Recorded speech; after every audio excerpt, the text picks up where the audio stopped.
नमस्कार, जय श्री राम। मैं सिद्धार्थ शर्मा राष्ट्रीय हिंदू स्वाभिमान संघ से एक बार फिर आपके बीच में उपस्थित हूँ।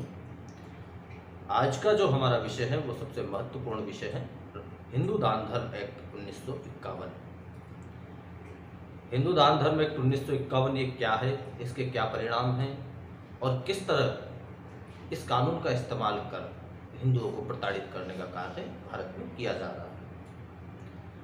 तो इसके लिए सबसे पहले हमें समझना होगा मुगलिया जो दौर था, जब मुगल इस देश की हुकूमत करते थे, तो उस दौर में तमाम बार ऐसे वाक़ये देखने को मिले हैं और ऐसे आदेश आज भी, जिनका जिक्र अलग अलग उनके लिखे हुए जीवनियों में मिलता है कि हिंदू मंदिरों और हिंदुओं की यात्रा करने के जो पवित्र तीर्थ स्थल है उन पर जाने के लिए उनसे टैक्स वसूला जाता था।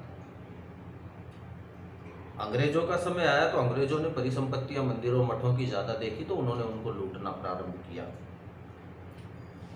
ठीक वैसा ही कार्य देश के आज़ाद होने के बाद 1951 में हिंदू दान धर्म एक्ट 1951 लाकर कांग्रेस सरकार ने किया।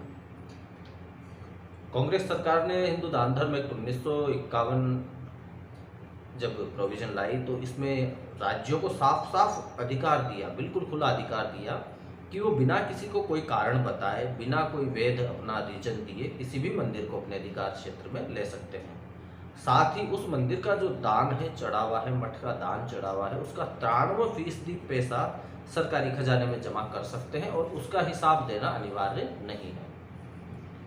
अब देखिए, ये हिंदू दान धर्म एक्ट की मोटी मोटी जो आप लोग समझ सकते हैं वो ये परिभाषा है और इसलिए ये बना कि केवल हिंदू मंदिरों से जितना ज़्यादा हो सके वो पैसा बाहर निकाल सकें और उसको कहाँ इस्तेमाल करना है, कहाँ इस्तेमाल नहीं करना है, इसका हिसाब भी सरकार को किसी को नहीं देना। इसकी खुली छूट देता है हिंदू दान धर्म एक्ट 1951। अब हिंदू दान धर्म एक्ट 1951 जब से लागू हुआ है तब से इसका जो दोगलापन है एक्ट का और सरकार का चूँकि सरकार कहती है कि तत्कालीन में कांग्रेस की सरकार थी तो कांग्रेस की सरकार बार बार दावे करती है कि हम धर्मनिरपेक्ष शासन नीति अपनाते हैं। तो इनकी धर्मनिरपेक्षता आप देखिए कि हिंदू दान धर्म एक्ट 1951 केवल हिंदू मंदिरों मठों को ही प्रभावित करता है।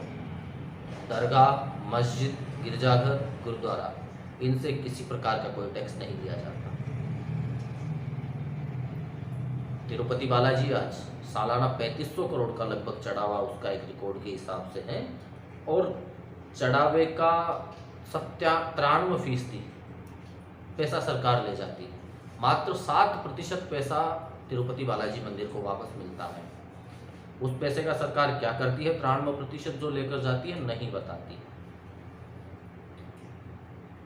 सरकार केवल मंदिरों को उगाही का साधन मानकर एक कानून लाए और उसके माध्यम से निरंतर वसूली करते जा रहे हैं, जबकि ये स्वयं जानते हैं कि मंदिर का पैसा सरकारी संपत्ति नहीं है, वो समाज की संपत्ति है जिसका केवल समाज हित में उपयोग हो सकता है, वो भी जिस प्रबंधन को वो दान किया गया है उस प्रबंधन और जनता के माध्यम से। लेकिन विडंबना देखिए, मंदिरों से पैसा वसूला जाता है, मंदिरों से भारी मात्रा में टैक्स लिया जाता है, मस्जिदों से कोई टैक्स नहीं लिया जाता, गिरजाघरों से कोई टैक्स नहीं लिया जाता, उल्टा इन्हें अनुदान दिया जाता है।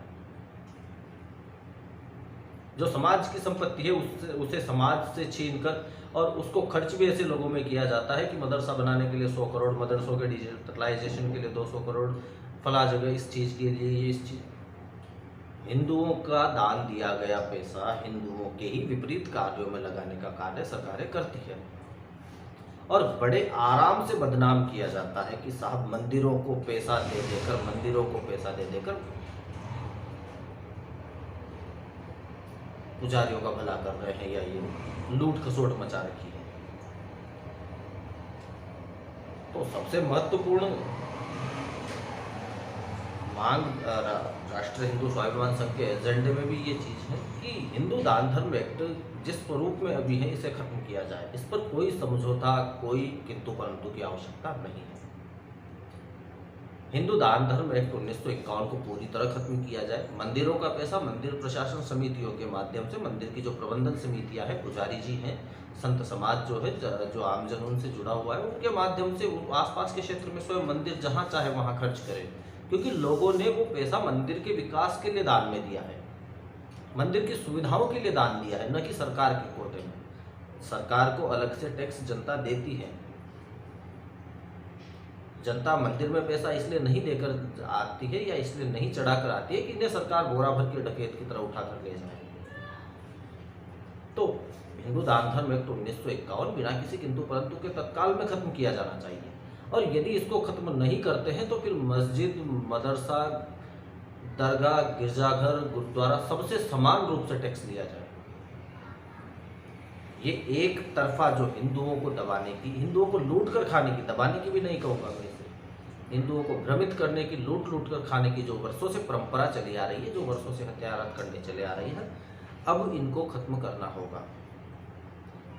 वक्त है। हिंदू दान धर्म एक्ट जिस स्वरूप में वर्तमान में है, इसका सदुपयोग कम, दुरुपयोग ज़्यादा हो रहा है। सरकार को जिस भी मंदिर पर दिखता है कि अच्छी परिसंपत्ति है, अच्छा दान चढ़ाव आ रहा है, सरकार उसे कैप्चर कर लेती है और तमाम वहाँ से साधन संसाधन सारी सब चीज़ें उठाकर ऐसे लोगों में बांट देती है जिनका उस मंदिर के प्रति कोई योगदान नहीं है।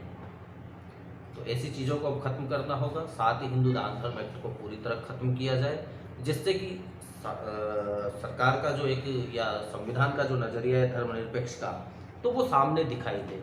ये धर्मनिरपेक्षता थोड़ी हुई। धर्मनिरपेक्ष का मतलब होता है किसी भी एक धर्म से न तो वसूली की जाएगी, न उसे किसी का एक पक्ष लिया जाएगा। यहाँ तो आप सरासर केवल सनातन के जो मंदिर और मठ है उनको लूटने का काम कर रहे हैं। ये संविधान की कैसी खूबसूरती है। तो इस चीज़ पर नियंत्रण की आवश्यकता है। और मैं सीमित शब्दों में सिर्फ इतना ही कहूँगा कि हिंदू दान धर्म एक्ट 1951 को तत्काल प्रभाव से खत्म किया जाए। आज इसी का कुप्रभाव आप देखिए कि तेलंगाना में सबसे ज़्यादा हिंदू मंदिरों को कब्जे में किया गया है। न जाने कितने मंदिरों से जो पुराने उनके कोष थे, जो उनका हीरे जवाहरात, जो भी मंदिर के आभूषण, जो मूर्तियों के, जो देव मूर्तियों के आभूषण थे, उन आभूषणों को सरकारों ने लूट लिया। आज तिरुपति बालाजी मंदिर है, 3500 करोड़ सालाना उसका अनुदान है। हर परिस्थिति में तिरुपति बालाजी द्वारा हर एक कदम आगे बढ़कर जनता का सहयोग किया जाता है और देश की सेवा की जाती है। जब कोविड पीरियड आया था उस समय भी देश में सबसे अधिक धन तिरुपति बालाजी मंदिर द्वारा दिया गया था। मात्र 7% पैसा उनके पास बच रहा है चढ़ावे का, लेकिन उसके बावजूद भी वो देश में मंदिरों और धार्मिक स्थलों, जितने भी अलग अलग धर्मों के धार्मिक स्थल हैं, तो उन धार्मिक स्थलों में सबसे ज़्यादा मात्रा में जो दान देने का कोविड पीरियड में सहायता राशि देने का कार्य है, वो कार्य तिरुपति बालाजी ने किया। लेकिन उसके बाद भी स्थिति क्या है? ऐसे मंदिरों को, ऐसे मठों को जो देश की संस्कृति को अखंड रख सकते हैं, देश की वैचारिक, व्यापारिक और हर एक दृष्टिकोण से, आर्थिक दृष्टिकोण को जो मजबूत कर सकते हैं, सरकारों द्वारा ऐसे मंदिरों, मठों को लूटा जाता है। समय है हिंदू दान धर्म एक्ट 1951 पूरी तरह खत्म हो। राष्ट्रीय हिंदू स्वाभिमान संघ के एजेंडे में सदैव रहा है और हम हमेशा इस बात पर अडिग रहेंगे, सड़क से लेकर संसद तक, जहाँ जहाँ भी हमें लड़कर या हमें आवेदन, निवेदन, प्रत्येक प्रकार का जो भी हमें कदम उठाना होगा, हम इसको उठाते रहे हैं और उठाते रहेंगे। हमारी मांग है कि आप सब जितने भी संगठन हैं, जितने भी लोग आप मुझे सुन रहे हैं, देख रहे हैं, सभी लोग अपने अपने स्तर पर एक एक पत्र, अधिक नहीं हो सके तो कम से कम एक एक पत्र सरकार को लिखे कि साहब अब हिंदू दान धर्म एक्ट 1951 को खत्म किया जाए। आज की चर्चा में इतना ही। जल्द ही एक नए विषय को लेकर आपके बीच में आऊँगा। तब तक के लिए आप सभी से विदा चाहता हूँ। जय श्री राम, वंदे मातरम, जय भारत।